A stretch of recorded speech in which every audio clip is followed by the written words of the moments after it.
Hello. Hello.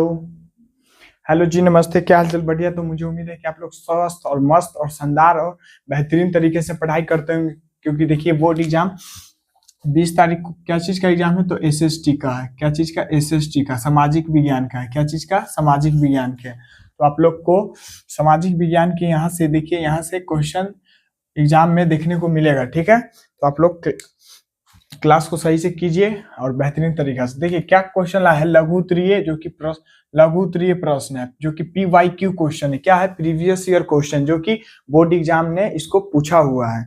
ठीक है, तो यहाँ से देखिए, जो हम अभी यहाँ से लघु उत्तरीय क्वेश्चन कराएंगे, यहाँ से ऑब्जेक्टिव ऑब्जेक्टिव का कंसेप्ट यहाँ से भी देखेंगे। ठीक है, चलिए देखिए पहला नंबर क्या है? राष्ट्रवाद क्या है?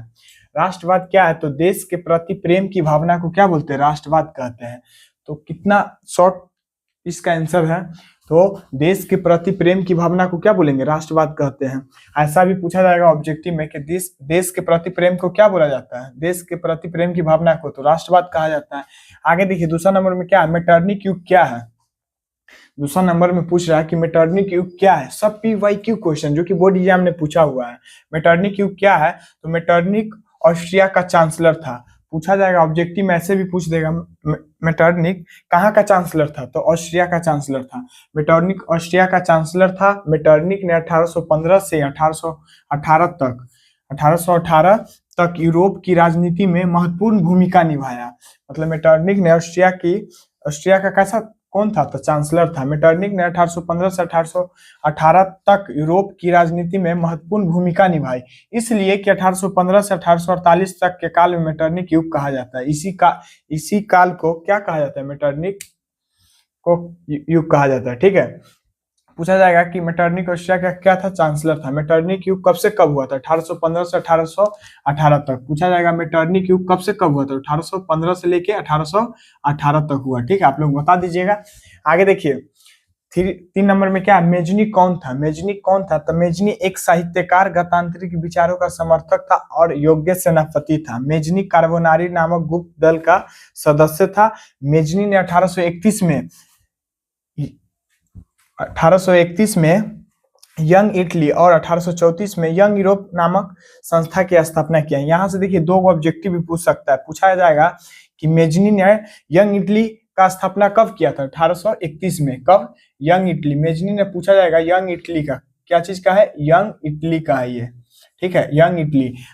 ठीक है, अब पूछा जाएगा कि यंग यूरोप की स्थापना कब किया था? 1834 में। यंग इटली पूछा जाएगा तो 1831 में। या यंग इटली का है, ये यंग यूरोप का है। ठीक है, आगे देखिए। तो मेजनी ने एक साहित्यकार, गणतांत्रिक विचारों का समर्थक और योग्य सेनापति था। मेजनी कार्बोनारिक नामक गुप्त दल का सदस्य। मेजनी ने 1831 में यंग इटली और 1834 में यंग यूरोप का नामक का संस्था का स्थापना किया। ठीक है, आगे देखिए चौथा नंबर में क्या पूछा है? सर्वहारा वर्ग किसे कहते हैं? तो समाज का वैसा वर्ग जिसमें किसान मजदूर और आम गरीब लोग शामिल है, उसे क्या बोला जाएगा? सर्वहारा वर्ग कहा जाता है। ठीक है,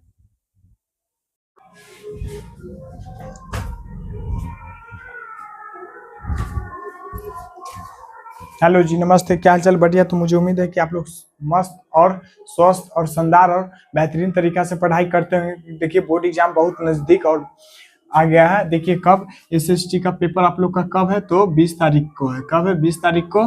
और देखिए सामाजिक विज्ञान का, तो आइए यहाँ जो भी है, जो PYQ क्वेश्चन है, क्या है? PYQ क्वेश्चन यहाँ जो कराएंगे, जो कि बेहतरीन क्वेश्चन यहाँ से बोर्ड एग्जाम में देखा जाएगा। और यहाँ से क्या है?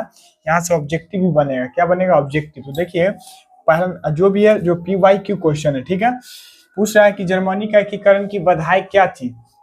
जर्मनी के एकीकरण की बधाई क्या थी? तो जर्मनी लगभग 300 छोटे बड़े राज्यों में विभक्त था। मतलब कि जर्मनी 300 छोटे बड़े राज्यों में क्या था?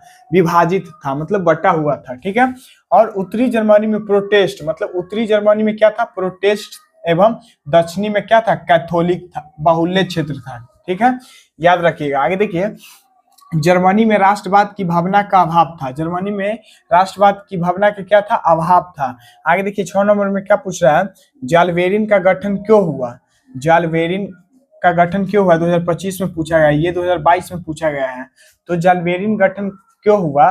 देखिए 1834 में जर्मन व्यापारियों ने आर्थिक व्यापारिक समानता के लिए प्रासा के नेतृत्व में जाल्बेरिन नामक आर्थिक संघ का गठन किया।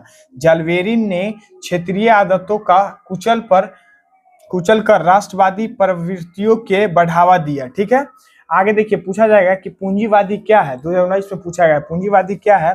तो ऐसा अर्थव्यवस्था जिसमें उत्पादन के साधन पर पूंजीपति का नियंत्रण हो, मतलब उत्पादन के साधन पर किसका नियंत्रण हो?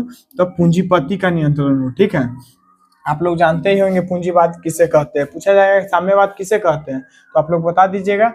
ठीक है।